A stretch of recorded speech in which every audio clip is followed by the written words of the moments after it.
Hello, One Book, One Norristown community. I am Dr. Tracy Richardson, and I'm the Director of Teaching and Learning for the Norristown Area School District.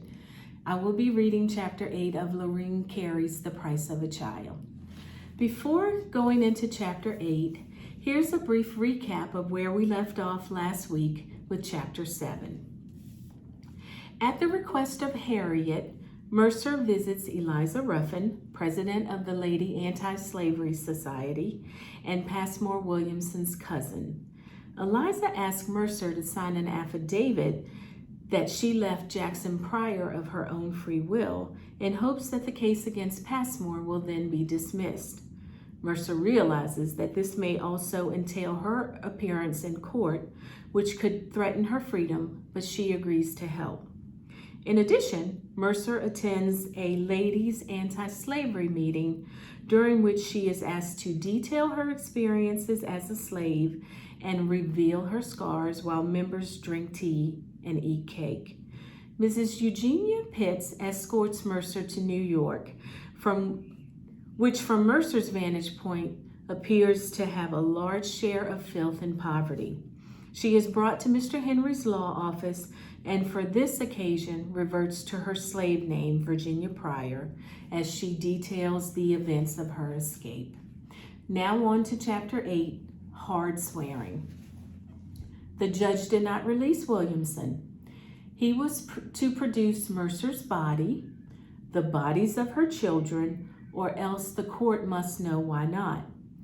In his earlier statement that Mercer and the children had never been in his custody, power, or possession, it was not good enough. Months later, in his final opinion, Judge Wells revealed his peek at Mercer. A person who informs the court that she is one of the Negroes who escapes from Mr. Pryor and presents to me certain reasons, founded as she supposes in law, wherefore I ought to squash the writ heretofore issued. Were she a party to abide in the action of the court, she would have a right to be heard according to the forms of law. Were she a witness, called by a party, her identity ascertained, she might be examined as to all facts supposed to be within her knowledge. But our records cannot be open to every stranger who volunteers to us a suggestion as to what may have been our errors and how we may repair them. After they presented their surprise affidavit and their arguments, the lawyers returned to New York, convinced that they had made a difference, although not an immediate one. Indeed, though he still intended to favor the rights of the United States distinguished enslaveholding ambassador, Judge Williams began to negotiate with Williamson's lawyers more willingly. They want him to come back contrite, Mr. Henry said to Mercer and Eugenia Pitts, or the original ruling will be shown to be bad and Williamson to have been in prison for 2 months without cause. Whatever the legal merits, that is what is happening. The New York lawyer was paid for his services and travel expenses by William's friends in the anti-slavery community, and the case in Philadelphia droned on, the lawyers and judges now arguing minutely about what testimony the court would accept from Williamson as a request to be purged of contempt. Mercer followed the news in New York through abolitionists. The lawyers had asked that she remain in the city for a couple of weeks following the filing of the affidavit. Eugenia Pitts put her up at a boarding house run by a couple named Brooks. He was tall, thin, and dark. She was short, plump, and pale. They informed her that they were temperance people, Baptists, and special friends of Mrs. Pitts. Then they laughed, as they did frequently, and when the woman laughed, she snorted. They were members of the underground and had obviously known Eugenia Pitts for years and took seriously her admonition to watch over Mercer.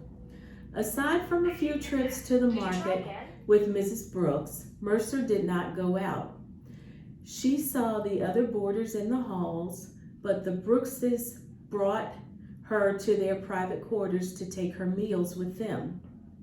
Mrs. Pitt stayed with her brother's family and came in hired hacks to collect Mercer for abolitionist events. One took place in the schoolroom of an African Methodist Episcopal church and featured the famous ex-slave speaker William Wells Brown. He was nattily dressed and a handsome man with tan features and shoulder-length black hair. People who liked colored people called him proud. Others called him arrogant. In an expensive voice, he described preparing older slaves for auction. His job was to black their hair, dress them, and make them dance so that they look younger and fetch a higher price. He said that as they danced, tears ran down their cheeks. Tears flowed in the schoolroom as well. Mercer watched the audience. She wanted to feel what they felt, but she did not. She felt numb. Wells Brown took notice of her. He let his shiny brown eyes sparkle at her. What a shame, she thought, to have done it, then to stand in front of all of these people and tell the tale. After the talk, Wells Brown made a point of coming to speak to Mercer. She thanked him politely for his message. "You have a story, don't you?" he asked. Conversation around them quieted. "Not like the stories you told, sir." "Stories? I'll tell you a story. Last year in Pennsylvania, a waiter in Wilkes-Barre restaurant was approached while he was working by 3 United States deputy marshals. They tried to arrest him. They scuffled. He was injured, but he managed to break away. He ran to the Susquehanna River, and when it appeared that the officers had him cornered there, he jumped in. The officers, I am told, tried for the better part of an hour to shoot him dead while in the water and pelt him with rocks, until finally the local people drove them off because the entire affair was too brutal, too inhumane, even for a black man to endure. With the help of his neighbors, William Thomas escaped. Wells Brown stopped. He had seduction and anger in his eyes. He challenged her. He measured her, his eyes combing her unashamedly to assess and appraise her. Had she gotten the point? Stunning as that story is, how much more stunning would it be if William Thomas himself were not safely in Canada serving someone his coffee right now, but were here telling it himself? Not many of us have your style, sir. You don't want my style, miss. You have style all your own, and stories too. Mercer smiled and nodded and looked at her feet. We need you. Our people get free and then disappear. They get free and they go start a restaurant. Mercer looked up, surprised by his vehemence. Then he laughed. She laughed too. She found herself liking him. I'd like to start a restaurant, she said with a grin. Oh, you would? I cook.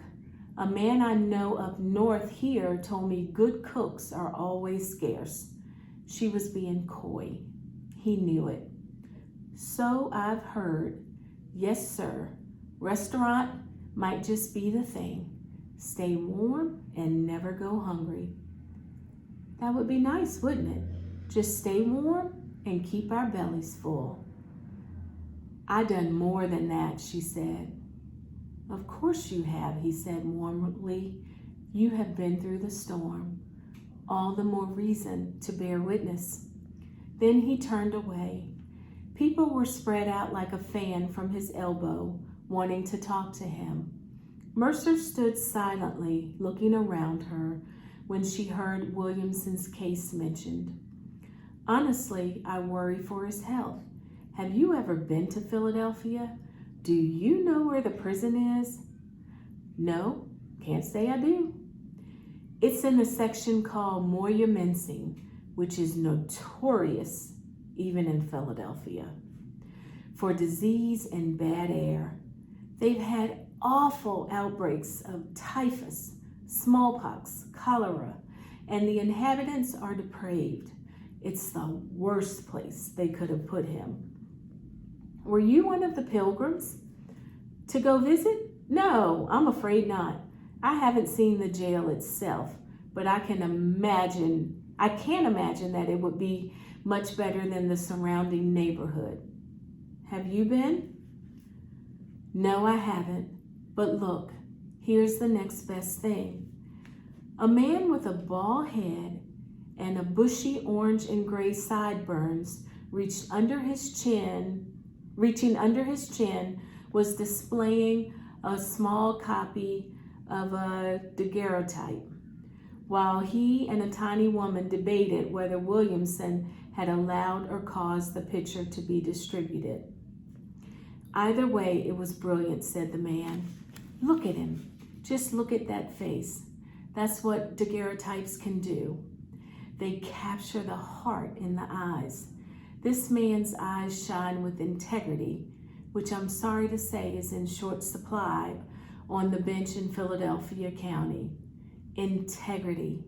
Now to publish this image as the picture of a man in prison. Well, it's brilliant. Don't you agree? He passed the daguerreotype around.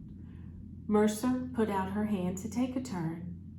At the sight of Williamson, she smiled immediately. There he was, the same steady eyes that had encouraged her, the same slender face and unsmiling mouth, rounded, nearly feminine, resolute, that had told her that the law would protect her. You see, said the man. He pointed to Mercer. You see it, don't you? Integrity, I tell you. Yes, sir, Mercer said, handing him the picture. Integrity, most certain.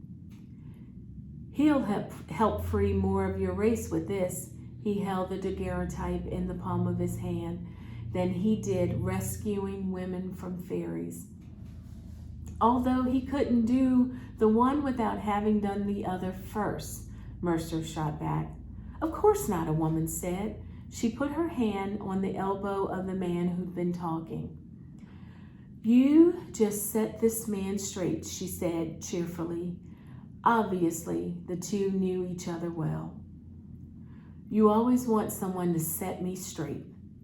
Well, if you'd stay straight, I wouldn't have to keep imposing on them. The woman introduced herself as Prudence Randall. She was a curious creature with the dual air of a highly moral woman and a naughty teaser. On her chest, she wore a stick pin on which was pictured a white hand clasped over a brown one. She gripped Mercer's fingers in her own. They were as small as a child's. Her voice, too, was tiny. It poured out in a thin stream from the back of her nose. The last colored woman Eugenia brought around went off and wrote her story, and what a story it was. She mentioned the name. Have you read it? No, miss, I haven't. She held fast to Mercer's hand. I'll send it round, or I'll send it by Eugenia. So are you writing too? I'm still learning how to write a proper letter. So are half the people I correspond with. Mercer smiled. She noticed that Eugenia Pitts was coming towards them and looked displeased. The reason I ask, said Prudence Randall, is because one of the things I do suggest is speakers. When I find them, to talk to meetings organized by New England and anti-slavery societies. Just now, they've begun to accept more colored ladies. I would like to encourage them to continue. Do you think you might be interested? Prudence, this is my new special friend, said Eugenia Pitts in a tone of voice that sounded like a warning. I think I know who she is, said Prudence, and I hope that when she's at liberty, she'll join us. Mercer was not sure. Who all was us, and what was she to them?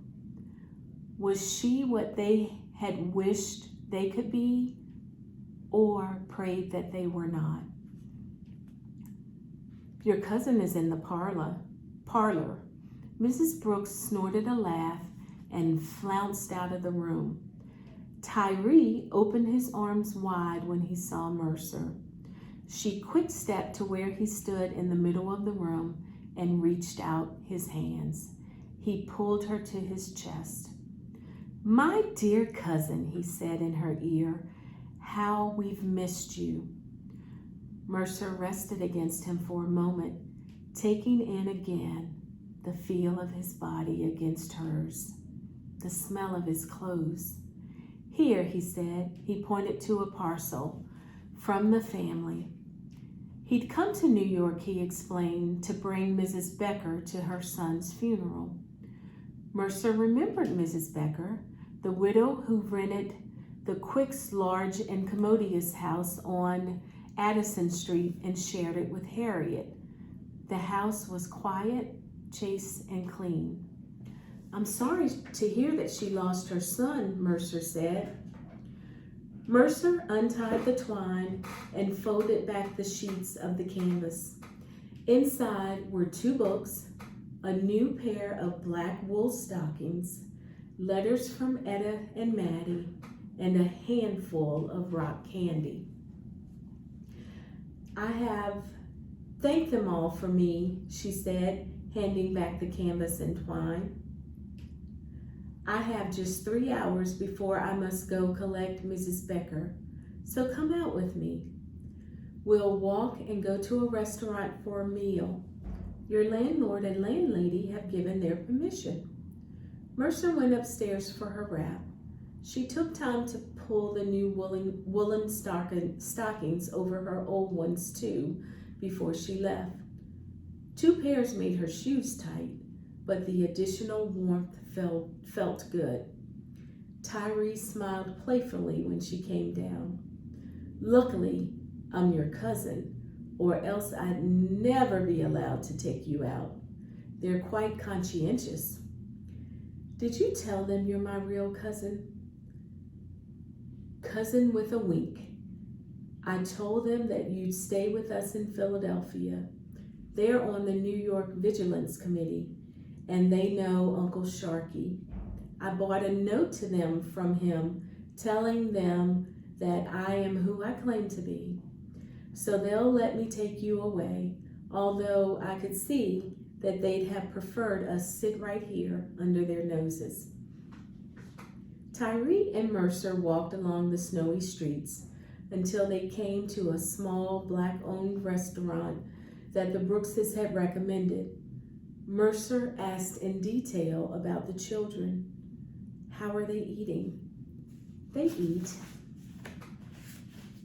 How's their digestion? Well, I tell you, he said, must have been something not quite right because mothers put them on a regimen. He told her that Della gave the children enemas once a week to clean their systems. Mercer frowned.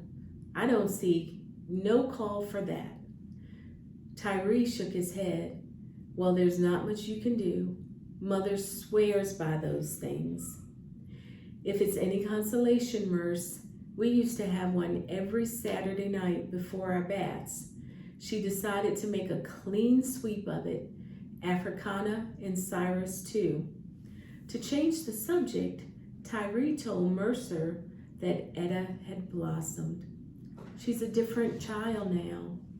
Not a child, really. Every day she comes to practice piano. I've never quite seen a girl so determined. She's like a grown woman that way. Always was, Mercer said. She was like a little old lady. She'd come over to me if I was frowning. You know, you catch yourself frowning and you don't even know it. And she'd pat my arm and say, "It'll be all right, Mama." She would, just like an old lady. And she was always so scary. She had a lot to be afraid of. Mercer did not like Cary to point out her lack of compassion for her own daughter. Being scared couldn't help her none, she muttered. She wanted Etta to be stronger. Etta had not become stronger, only her circumstances had improved for the time being. About Etta, Cary said brightly, Harriet had a lady mentor, so to speak, in mind to guide her and help educate her. How so? The lady is going to England, and Harriet seems to have reason to think that she'd be happy to take Etta along. Why would she be happy to take Etta along? Sort of as a lady's maid on the passage, to help pay her way, I suppose, although if she hired a maid, she'd still have to pay her fare.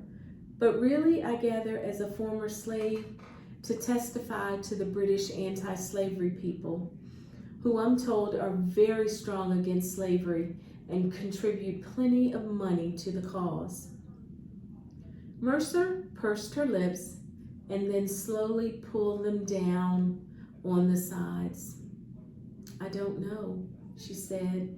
Seemed to me Etta do just as well to stay at Miss Harriet's school and learn her lessons. Not many of us get to travel abroad. Harriet thinks the world of your daughter, Nurse. I think she just wants to keep a top eye open for every advantage.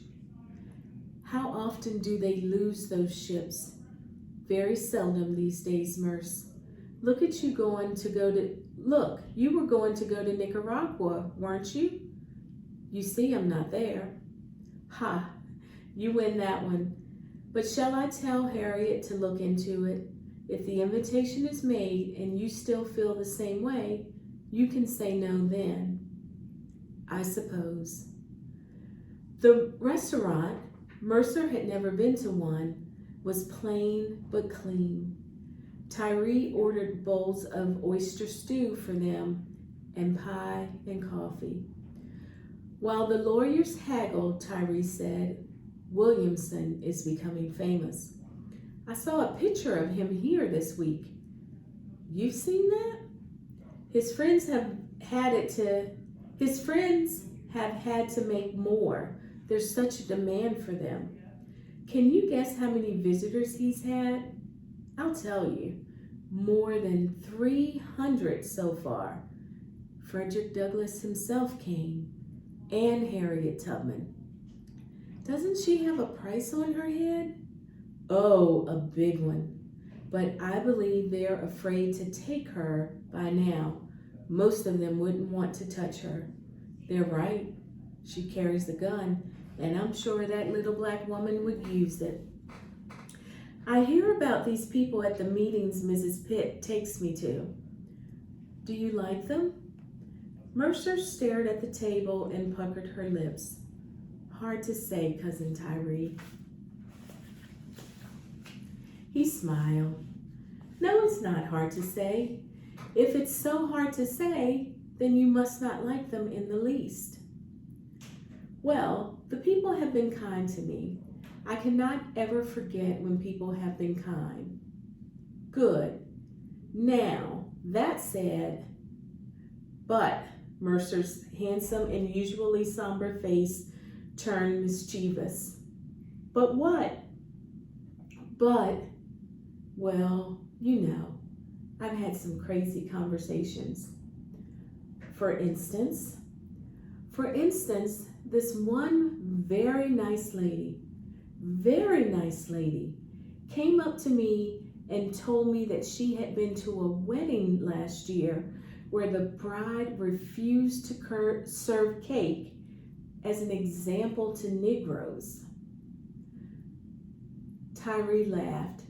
An example of what? Mercer raised her eyebrows and opened her palms. I don't know. I thought I'd pass it on, though, so it could serve as an example to you. Ha, he said. I'll tell Ephraim. Let's see if Abby Ann will forego cake at her wedding. What did this lady do? Did she give the money to the Anti-Slavery Society? I told you I don't know. Another woman took my hands between hers and looked me right in the eye and said to me, Mercer pulled back the muscles around her mouth and spoke in a nasal twang. No matter what they say, my dear, no one can tell me that your people have not been chosen by God to lead us to righteousness. Tyree shook his head. I've heard that one before. Your people will be raised. You shall be raised right out of the dung heap. Out of the dung heap. And smiled at me just as nice and patted my hand. They laughed and they ate their stew and crackers. Then Tyree became serious. Do they want you to appear at Williamson's trial? Yes, I thought so. Mercer inspected the linen and cutlery. It looked as if they had bought it secondhand. Mr. Wells said that when you get free, you shouldn't just be selfish and go start a restaurant. Is that what he says? Yep. I told him I would like to own a restaurant. What else would you like? Tyrese asked with abrupt seriousness. I would like you to be in the courtroom when I appear. I'll be there, and I'll bring our men. They did not say, either of them, what they were thinking, that anything could happen, that mobs had formed in other cities, even in Boston, that the government might deploy soldiers, and that the police were not on their side. They finished their meal and drank their coffee in silence. Mercer sighed. Then she shook her head in an uncharacteristic gesture of helplessness.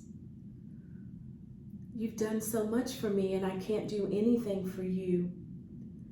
Tyree looked at her as he fished money out of the purse in his breast pocket. Love me. He said it so quietly that Mercer couldn't be sure that she'd heard him. Then, in response to Tyree's nod, the man who had served them came to the table. He satisfied himself that they had enjoyed their meal, asked them to come again, and walked away from the table with the money. Tyree said nothing as he pulled out Mercer's chair and helped her with her cloak. Outside, they picked their way through the dirty patches of snow on the sidewalk. Mercer felt as if she had traveled a long way since they had kissed in Bee's kitchen. He was wooing her now, but gently and with respect. She loved Tyree, and she knew that she owed him. That was plain, and she'd be a fool to forget. And yet this time, this precarious, wobbly, innocent time with him, he had been sweet, and she hated to lose it. His whole family, too. She put her feet up under their table and accepted their regard. She swaddled herself in it until it was safe to know how deeply she'd been despised before. How could she bear to earn their contempt? I'm not a whore, she said. Oh, mercy. I know I owe you. I know that. And whatever you think about me and my children, Mr. Tyree, or what I might have did before I met you, I'm not a whore. Neither am I. Although when you put it like that, you make me sound like it. Listen, Merce, he said. Listen to me. What I said was love me. That's all. If I want more, I will say so. And then it's up to you. He grinned and pulled a silver toothpick out of his pocket. Relieved, Mercer said, I always did like that toothpick of yours. Yes, he asked, taking off a glove to work it. I shall get you one. Oh, no. Oh, yes. I've decided to flood you with presents. First the second-hand traveling bag, and then a toothpick. Good God, where will it end? At the boarding house, Tyree said goodbye in the foyer. He brushed her cheek with a cousin's kiss, winked, and then left. She watched him walk fast, breaking into a loping run halfway down the block.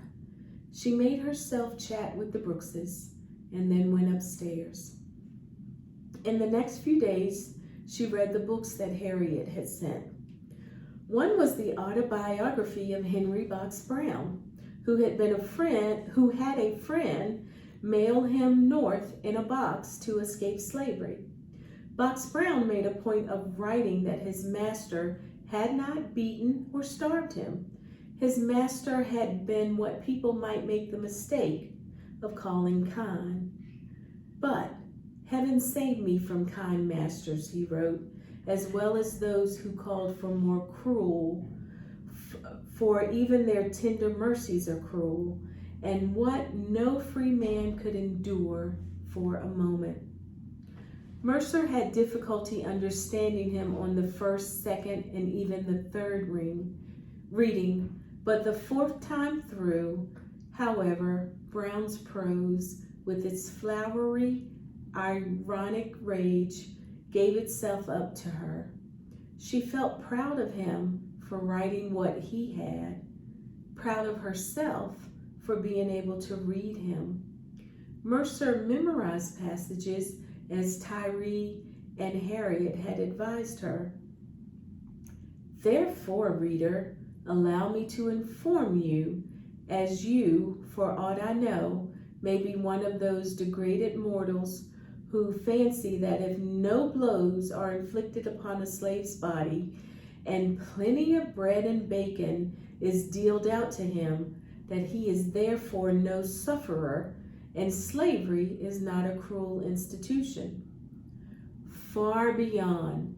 It is a terrible suffering. All outward cruelties of the system are those inner pangs which rend the heart of fond affection. When the bone of your bone and the flesh of your flesh is separated by embrace, by the ruthless hand of the merciless tyrant, as he plucks from your heart of love the one whom God has given you for a helpmeet through the journey of life. Her children hated memorization. Mercer understood why. Children wanted the whole passage learned, done, over with, in order to recite without squirming in front of their teacher and classmates. So did Etta describe the daily ordeal.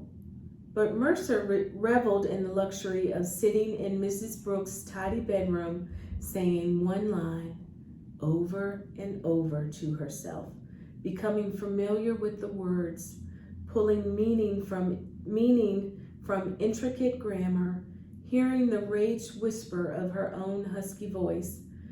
For the first time she could remember, she did not have to work. The time felt fat and rich, like sweet butter and cream.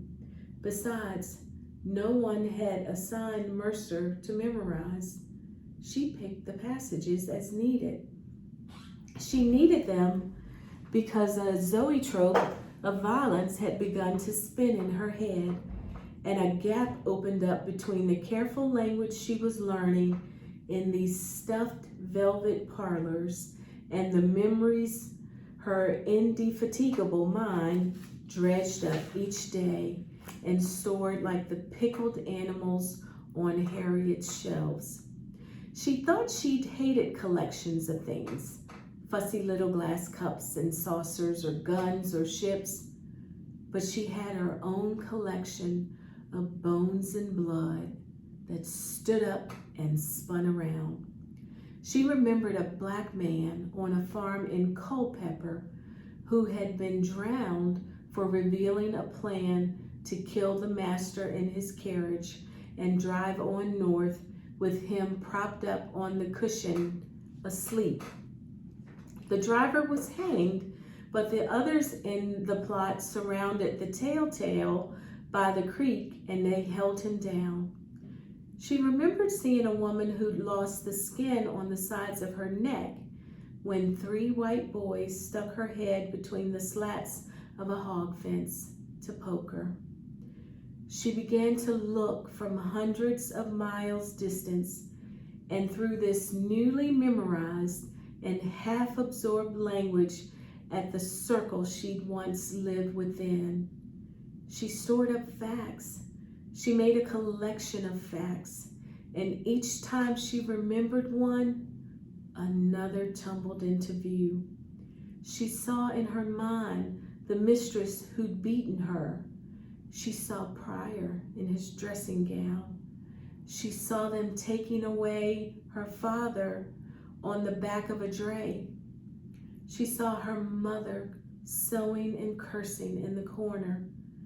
She saw Benny running on the tips of his shoes, leaning forward, laughing, his legs and feet splashed with pee and dusted with dirt. "Don't cry." She wrapped him in light like a garment and prayed for mercy. Then she memorized some more. She did have work to do. God had never come to Lily or sent her even the briefest of heavenly visions, but he had placed Mercer in the heart of anti-slavery America, and she could not fail. When they told her that Still and the 5 porters, Glover, Trueheart, Robinson Boyd, Zachary Samuel Holloman, Jordan Jones, and S. Whitaker Ince were about to go on trial, she was ready. She made herself ready to appear before all the world, to speak and be heard. In the 3 months since the beginning of Williamson's imprisonment, Mercer's case had gained notoriety. Several newspapers carried articles whose main interest seemed to be a white man of some standing that had been jailed on behalf of fugitive Negroes. The colored men who were charged with riot and assault and battery were mentioned secondarily. Mercer and her children were noted as the occasion for this drama between white American citizens, Pryor and Williamson. Mercer's sworn affidavit had been judged beside the point. The testimony of a white man was what the court respected. White men's word were what the law required. "I wonder what you're thinking, my dear," Eliza Ruffin regarded Mercer and her straightforward brown eyes. She had taken great interest in Mercer and had arranged to meet her and Eugenia Pitts and ride on the train with them from New York to Philadelphia. Mrs. Pitts was dozing, so Eliza Ruffin whispered. Mercer decided that Miss Ruffin would not have cared for her thoughts, or else she would argue her down and show Mercer gently that the same was true in the case of women. They'd had such talks before. "You know, I haven't seen my children in 2 months. When I left, I had no idea that I'd be away from them for so long." Eliza Ruffin smiled politely, but without much interest. "I like the train," Mercer said. Out of the window she could see farmland partially covered with a few inches of snow. The land was brown and white. It looked clean and peaceful. Mercer did miss her children. She missed the country. The train rocked gently. She removed her hat in the overhead cabin and set it next to her. Although Eliza Ruffin made a point of telling people that Mercer was traveling with them as a companion, Mercer knew that they appeared to passers-by as a white gentlewoman and a servant. Mercer was safe that way. Yes, trains are nice. Eliza Ruffin's face relaxed and she looked like a little girl. Then she picked up her book again and began to read. And after minutes, her brows knitted just enough to make wrinkles between them. Her lips pushed together in a straight line, and the little girl with brown eyes enjoying the rocking train was gone, replaced by the political woman. Mercer wished she had Ruffin's learning. She wished she could speak French. Etta would, no doubt. Maddie might. Mercer stared out in the winter fields and felt fear begin to churn in her mind and belly. What if, despite their work and planning, she was taken at the courthouse after all and sent back to Virginia, no doubt to be sold? What if they were laying for her, waiting to do to her what they did to that black man in Boston? The United States government had piles of money. What if they were prepared to spend some of it to make an example of her? They were. When Mercer arrived at the courthouse, surrounded by her female guard, Eliza Ruffin, Sarah Stern, Mary Sterling, Eugenia Pitts, and Prudence Foley, the famous New England suffragists, the secretary of the Pennsylvania Anti-Slavery Society, came up to their carriage and whispered to the women that they must walk closely together, briskly, and be stout-hearted. There had already been a contretemps inside the court. The district attorney had sworn he would detain Mercer. The commanding officer of the Pennsylvania State Militia swore he would not. A United States Marshal, alerted to Mercer's appearance by the district attorney, was waiting inside, armed with a warrant for her arrest and a dozen men to execute it. Officers of the court were also on hand to protect the witness and enforce the laws of the state.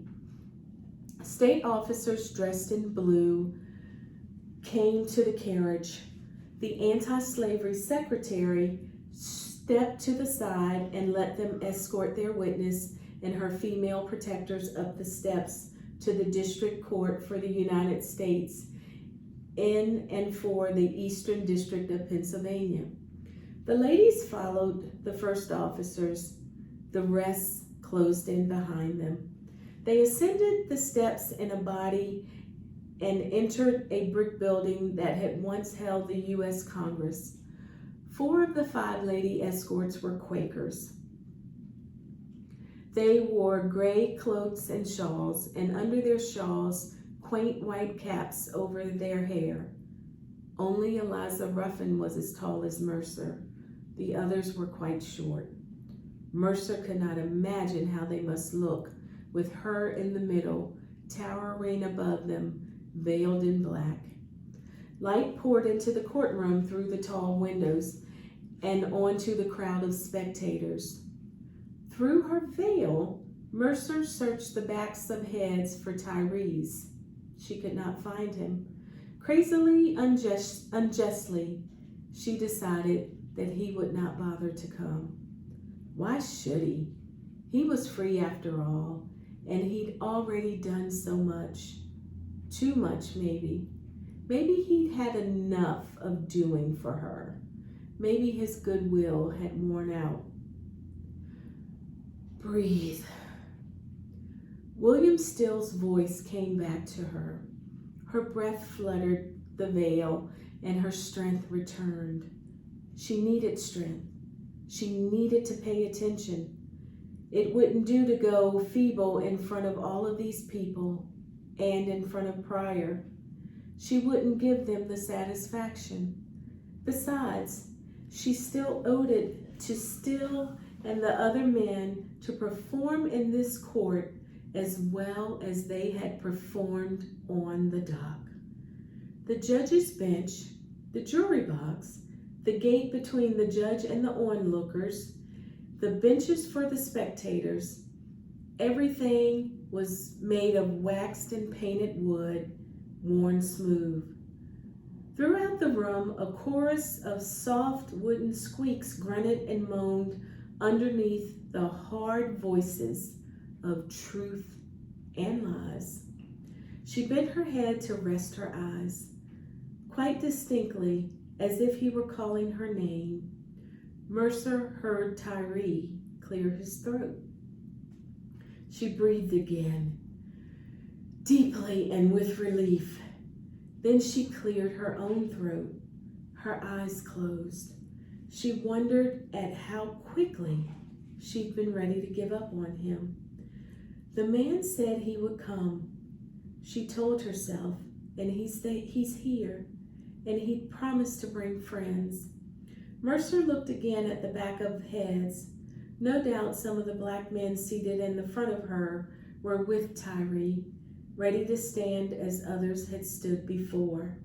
Their presence gave her hope that Pryor would not have to win. She needed the hope as she needed breath, because the room seemed to be full of his presence and full of the power of the marshal and his men. They had a warrant for her, and they had deputies. Mercer doubted that she would be allowed to walk out the same way that she walked in. She put blinders on herself. Just do right by Mr. Still. First that, she thought, then the rest. In a room like this, Pryor's lawyers had argued that Mercer had been coerced and kidnapped away. A judge sitting on a bench had pronounced the sentence of contempt on Williamson. Here in this building, somewhere, a new site moved just 4 years before from its old location to make way for the railroad, and now just across the street, as Cary liked to say, from the hall where the founders of America had written slavery into their most sacred national documents. Mr. Henry had presented Mercer's sworn affidavit. That judge hadn't cared a damn for it. Would this one care when she herself appeared to say the same thing? But Cary had come, and the others too. She could see now Harriet, Sharkey, and Little Bee. She would tell the story again. She'd tell it no matter what the consequences. She'd tell it, and then when the U.S. Marshal stepped up to take her, she'd make her next move. She looked at the tall windows, too tall. She measured the distance from the witness stand to the 2 doors. She had no idea what she might do, but experience had taught her to take note of the lay of the land. Then there was Pryor, who'd put off going to Nicaragua to see the trial through. He sat up at the front table, serious as imposing, as if he were the most aggrieved person, as if he had been badly used. His justice had already prevailed.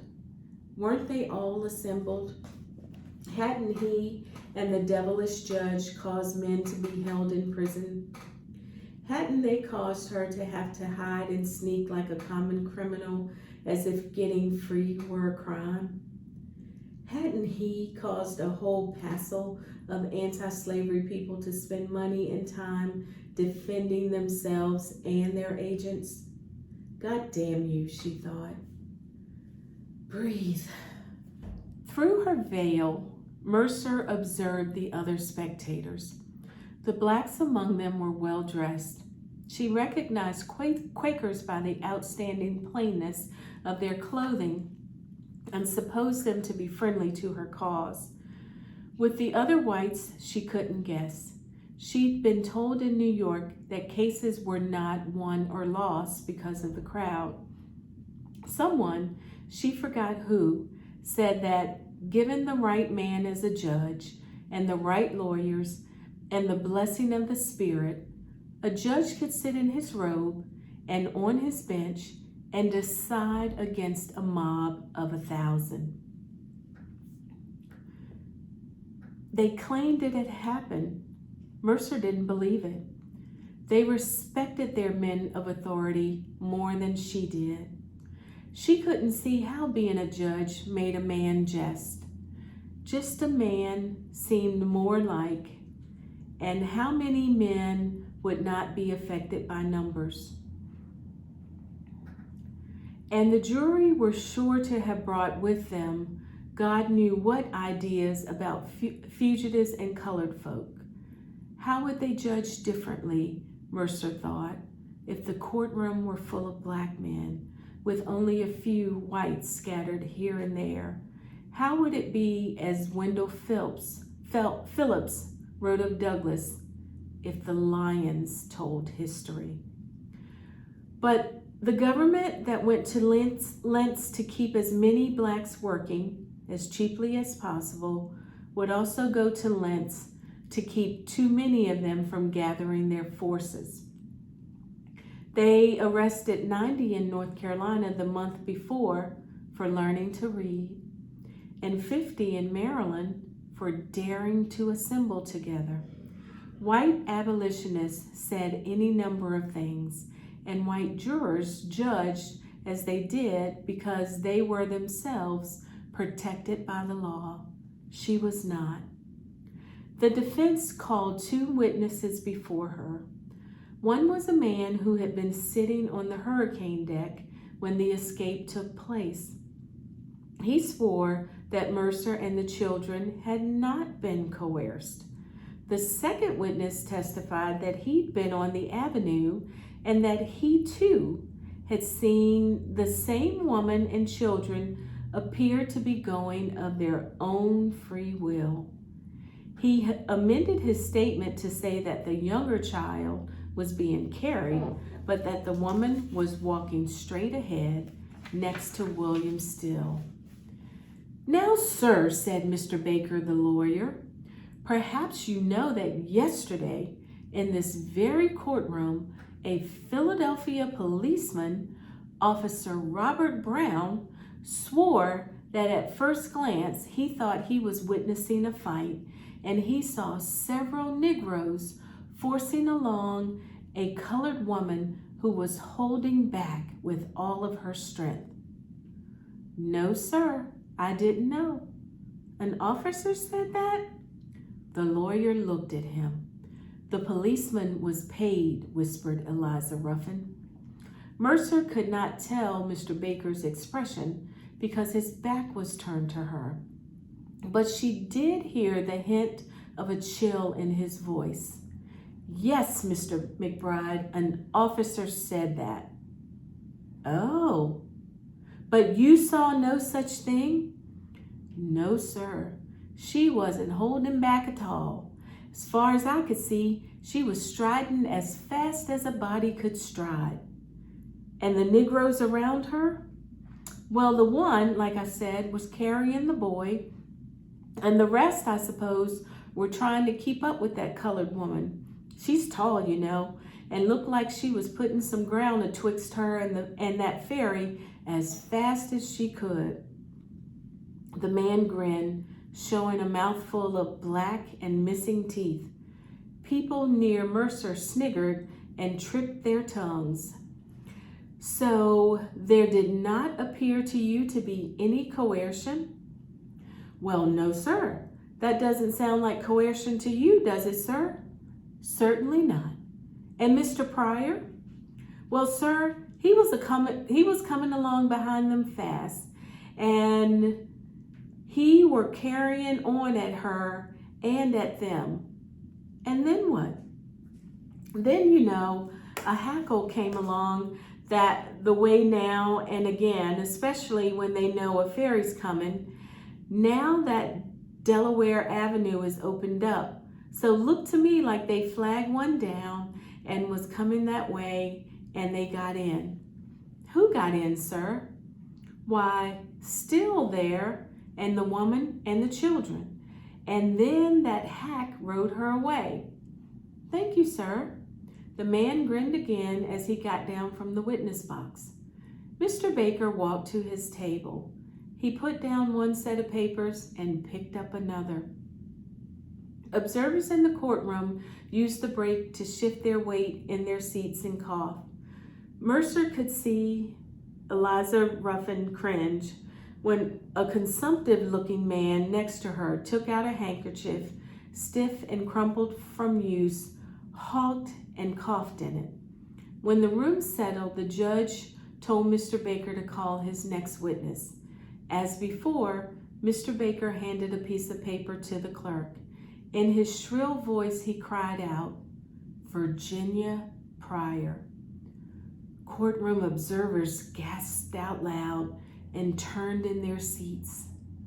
They craned their necks for a look at the door in the back of the room.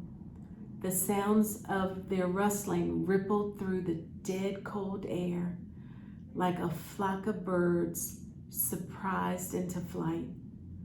Mercer stood. She lifted her veil with gloved hands and threw back her head. "I am here." Then deliberately, she nodded to her protectors and made her way to the witness box. She moved slowly because she felt her knees shaking and she wanted to walk steadily. Then deliberately, Pryor was looking at her and she met his eyes. He looked as she'd figured he'd look. So reasonable, such a reasonable man, such a kind master, such a big, important man. And can you believe the nerve of that black wench and the northern bastards challenging him on her account? He looked righteous. "You never had me," she thought, "and you don't have me now."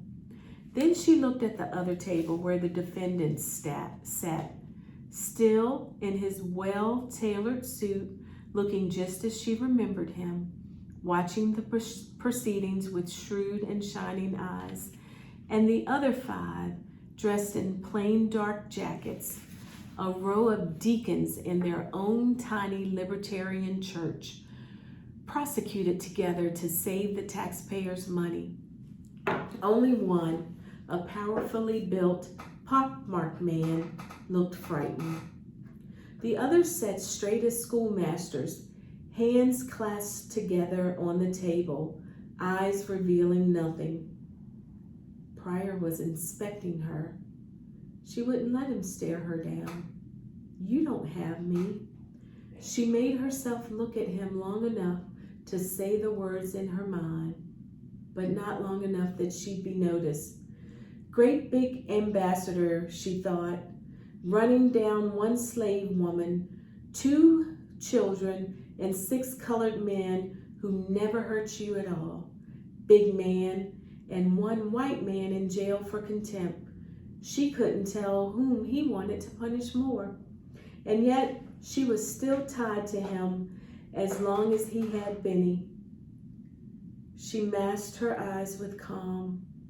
They went as still as those of the defendants and as black as well water. Her anger lay on the bottom, cold and deep. She walked real slow so as not to disturb it. Somewhere in the corner of her mind, she heard the tune. If I could, if I could, if I could, I'd tear this building down. It came up in her own voice from far away. She heard it rise up from the bottom of the well, as did the memory of Susie's old story about the driver. How'd his face look? How you think he looked? How'd he look just before the driver slit his throat?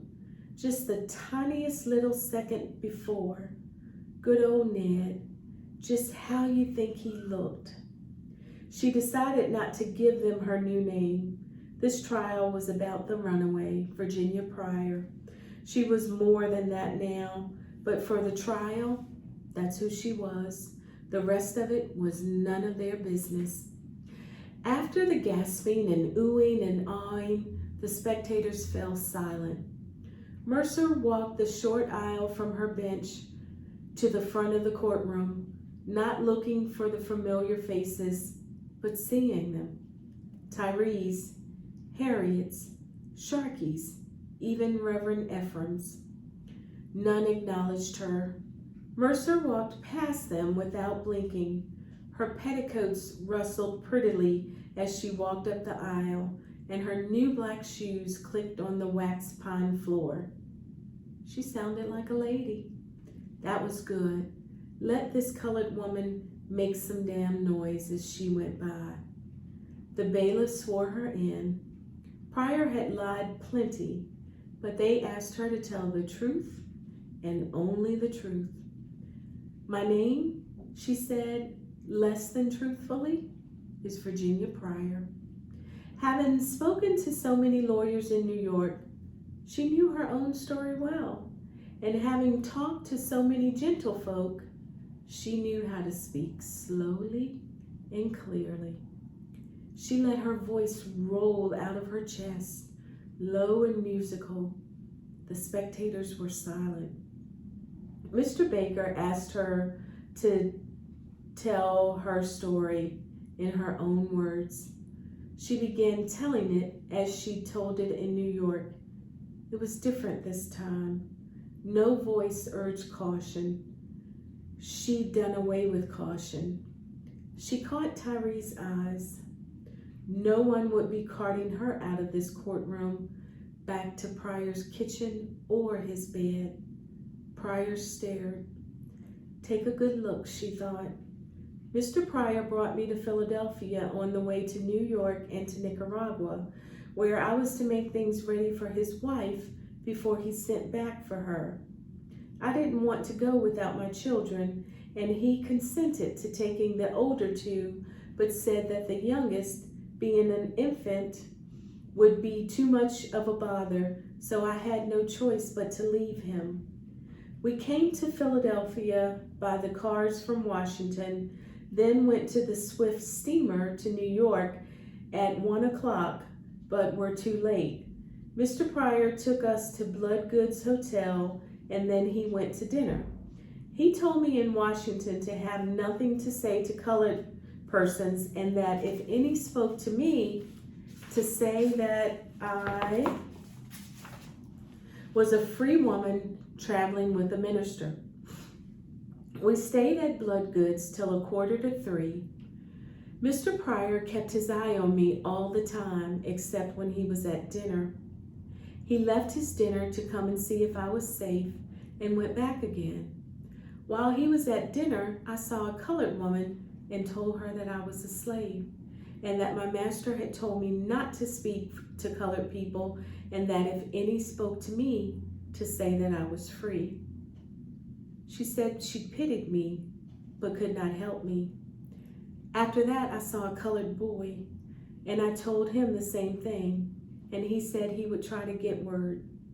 In a few minutes, a colored man came, telling me that he would see what could be done, but that the best that they could do might be to telegraph New York, and if that was so, then 2 men would come meet me there and take me with them.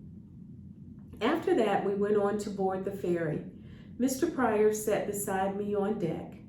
I saw a colored gentleman come on board. He beckoned to me. I nodded my head but could not go. Mr. Pryor was beside me, and I was afraid. A white gentleman then came and said to Mr. Pryor, I want to speak to your servant and tell her her rights. Mr. Pryor rose and said, if you have anything to say, say it to me. She knows her rights. The white gentleman asked me if I wanted to be free. I said, I do, but I belong to this gentleman and I can't have it. He replied, Yes, you can. Come with us. You are as free as your master. If you want freedom, come now. I rose to go. Mr. Pryor spoke and said, I will give you your freedom. But he had never promised it before, and I knew he would never give it to me. The colored gentleman held out his hand, and I went towards him. I was ready for the word before it was given to me. I took the children by the hands. The younger one cried, and they were frightened, but stopped when we got on shore. A colored man carried the little one, and I led the girl by the hand. We walked down the street until we got a hack. Nobody forced me, nobody pulled me, and nobody led me. I went of my own free will. I always wished to be free and meant to be free when I came to the North. I hardly expected it in Philadelphia, but I thought I might get free in New York. I have been comfortable and happy since I left Mr. Pryor, and so are the children. Thank you, madam, said Mr. Baker. He stood and walked toward her. Then he breathed deeply, let out a dramatic sigh, looked down at his feet and up again. He grabbed his waistcoat in one hand and frowned. What a show he puts on, Mercer thought. His black hair shone. How different he was from his stern and modest clients. Madam, were you abducted? No, sir. Madam, did you leave Mr. Pryor of your own accord, under your own power, through your own will? Yes, sir. I see. Were you going to visit friends in New York, as Mr. Pryor said to Mr. Williamson? I had no friends in New York, sir. Have you ever been to New York? No, sir. Have you ever known anyone in New York? No, sir, I hadn't. Thank you. And when did you next see Mr. Williamson? I have not seen Mr. Williamson from that day on. Not at all? No, sir. Corresponded with him? Asked others to correspond with him on your behalf? No, sir. And the people you have encountered since then, were they his agents following his direction? No, sir. Only I once heard Mr. Williamson was kind enough to ask if my children and I were well, and that he was pleased to hear that we were. But that wasn't a message, just by the by. Thank you, Miss Pryor. You may step down. Jackson Pryor had not expected to have to endure sitting through a court trial of black men. His desire at the start of this debacle had been simple: to get Jenny back. He'd expected, and his well-compensated lawyers had led him to believe, that the Porters would be taken care of quietly, and that Williamson, who really did deserve to be punished, would be brought to court. Philadelphia was of two minds about slavery, and Judge Wells, along with a majority of gentry there, understood that slavery was a business, and business was good for everyone. The Wells family had connections in the South, and his uncle imported cottonseed. As a promising young lawyer, Wells had handled many Southern clients and successfully defended slavery interests. As a superior court judge, he'd seldom been overturned, but Wells figured mistakenly this time. The contempt decree had not frightened Williamson into compliance. The self-righteous little bastard had proved more obstinate than anyone would have guessed, and months frittered away. Editorials in the northern papers began to portray Wells as a dupe, defending Southern greed over Pennsylvania law. Hundreds of visitors made the pilgrimage to Williamson's prison cell, and Northerners who loved nothing so much as to feel aggrieved got themselves worked up on his behalf. Williamson holed up in jail so damn long that the state brought the colored porters to trial first. That was unfortunate.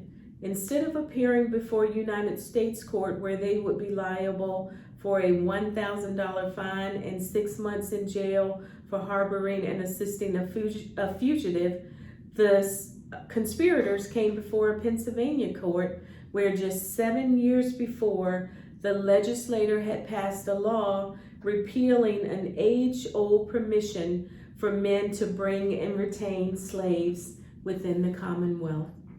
The best Pryor could hope for was that the Negroes who accosted him would draw a penalty for assault. And to beat it all, Jenny swished by him pointedly, wearing a rich suit of clothes and a sheer black veil pulled over her hair like armor. She made herself into a colored Joan of Arc before his eyes, and he could not stop watching her. She'd always been a proud girl. That had been her appeal. She held up her head. She worked to perfection, and she kept her own counsel. He had seen those qualities and appreciated them. He'd treated her well and taken her with him. He'd cared for her.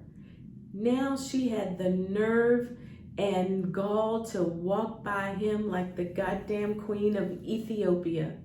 Haughty. When she stood up on that boat and yelled out that she'd always wanted to be free, Jackson Pryor had felt as if she'd kicked him in the stomach. It was probably his own fault. He told himself since no more than he deserved for treating her too well. But still, he couldn't have been shocked or, to tell the truth, more hurt. Hurt. He had said he'd set her free. Surely she knew that. She'd asked him every 6 months. He'd promised already to free the boys and settle them with a little something. Would it have killed her to give him just a few more years? Give him a little more before wanting everything handed to her on a platter? I always wanted to be free. Of everything that had happened, that was the sentence that galled him the most. It still rankled. He remembered her young and pregnant, tall and strong. She was lush when she was pregnant, with big full breasts pointing through the homespun, and arrogant even then. Stinking up his study after they dragged her back from the free woman's place. He knew she'd try to follow that no-good Willie and his brother. He knew. But he holds me. He remembered how sick she'd been with Maddie, sick as a dog, how she tried to render lard and was ill out by the slaughterhouse, and he got someone else to do it for her. He remembered how she pleaded for the children to come to Nicaragua. Hadn't everyone tried to warn him? But after all that he'd done for her, he couldn't believe it. Jackson Pryor could have slapped her face. Now she sat surrounded by the white women as if by a circus troupe. The district attorney's assistant told him their names and what they did, but who the hell were they, really, and why didn't they go home and mind their business? The district attorney had seen to it that the U.S. Marshal came to court with a warrant for Jenny's arrest. But now Pryor saw the state had lined the hallway from the court with its own militia. He'd wait and see. Jenny looked him straight in the eyes and poked out her lips in triumph. The whole situation was intolerable. Mercer descended the shiny wooden steps and permitted herself a triumphant look at Pryor. The court clerk and the newspaper reporters had scribbled every word. Through his own agency, Jackson Pryor had embarrassed himself 100-fold more than he would have had he simply got onto his stupid damn boat and left her to go free. Thousands would read about his humiliation. Later, Williamson would collect every scrap of documentation of the legal proceedings, including her own affidavit, into a book called The Case of Passmore Williamson. 17 years later, Still would write her story into his own book, which he would simply title The Underground Railroad. As for Mercer, she settled gratefully among her diminutive protectors. The court was with her. The judge had nodded his head kindly. Mercer felt handsome and well-dressed. She felt Tyree's presence with her. Although she owned no money or property, she felt suddenly prosperous and strong. She understood now that she had helped make herself and others safer by speaking than remaining silent. Whatever they might do to her, no one could pretend that it never happened. Pryor's face was red with the effort to keep still. Good, she thought. Fine. Before the judge dismissed the court for the day, he called the bailiff to him and spoke in his ear with quiet emphasis. The bailiff left the court and returned with a half dozen of the state militiamen to escort Mercer from the court. They marched into the courtroom from the hall in formation. Mercer and the women stepped into the aisle, and as before, the officers walked in front of, behind, and on either side of them. They held their guns at the ready and walked past the marshal and his deputies, out the door and down the steps, on the sidewalk. Knick-Knack stood where he had waited all day for a look at the woman that he had helped liberate. He jumped toward her, and the men nearest him thrust their guns like cudgels with two hands and knocked him down. "Please, sirs, please." When they saw that Mercer knew Knick-Knack, they did not hinder her from bending to help him up and then shaking his hand. "They wouldn't let me in," he said. Mercer nodded her head sympathetically. "Thank you for coming." "Ma'am?" The officers guided the women into a carriage at the curb. Two militiamen got in with them. Another sat on the driver's bench, and the rest followed in a state carriage that trailed close behind. They drove to Mary Sterling's house because Mercer did not want to endanger the Quicks or her children. Pryor's lawyer leaned towards him. "There's a man named Keller who wants to have a word with you. I told him not to bother you here, but he might show up at your hotel." "What for?" "Well, let's say business." "What sort of business?" "What sort of business?" "Well, the kind of business that would have kept you out of court if you'd have chosen to go to him before you came to me." Pryor thought for a moment. Lawyers irked him, all clever and no spine. His own lawyers irked him even more. Maybe Pryor should have chosen a slave catcher, but he didn't like them. They were not fastidious about how they handled their freight. Pryor might have sent them after a man, but not a woman and children. Besides, he wanted the proceedings to take place in the light of day. Surely it wasn't so wrong to seek a just and honorable end to the whole nasty business. Reward one theft with another, as if we are not governed by law? "You've never heard me say it," the lawyer said with a smirk. "Not me." "I don't want to see this man." "Well, he's a businessman and nothing less. If you tell him to, he'll leave you alone." When Pryor returned to his hotel, Keller came walking towards him. Pryor knew it before he spoke. He had a red nose and a sharp little face and managed to be ingratiating and contemptuous at once. "Can't hang on to your own slaves?" His face seemed to say, "Too bad, let's make a bargain, shall we?" "Captain Jackson Pryor, I'm Reginald Keller." Pryor's eyebrows shot up. "My lawyer said you might be here, but I have no use for your services," he said. "As you know, this case has caused quite a stir. I don't need to have her disappear now. I have an embassy to run.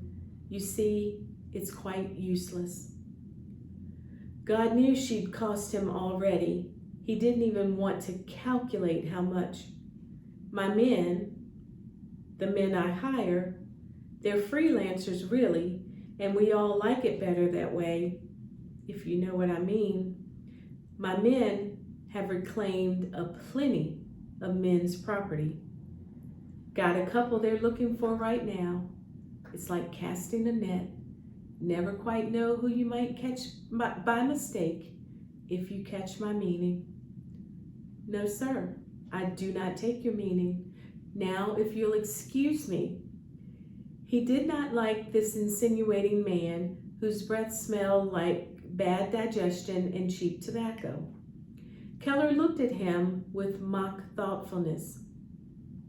"I know quite well your old gal is a great celebrity now, and she'd be missed. But there was those who helped her, and not all of them would be missed. Our men, you see, get $10 for every black the U.S. Marshal says is a runaway, and 5 for every one he says is not. And we get plenty of them saying that they're missing someone, if you take my meaning." "I see," Pryor said. Pryor reached into his breast pocket and pulled 3 $20 bills from his wallet. He was sick of being a Christian gentleman. Everyone's eyes mocked him for it. He gave Keller the money. If the man ever named him, he would deny it. "Then go get one of those who helped."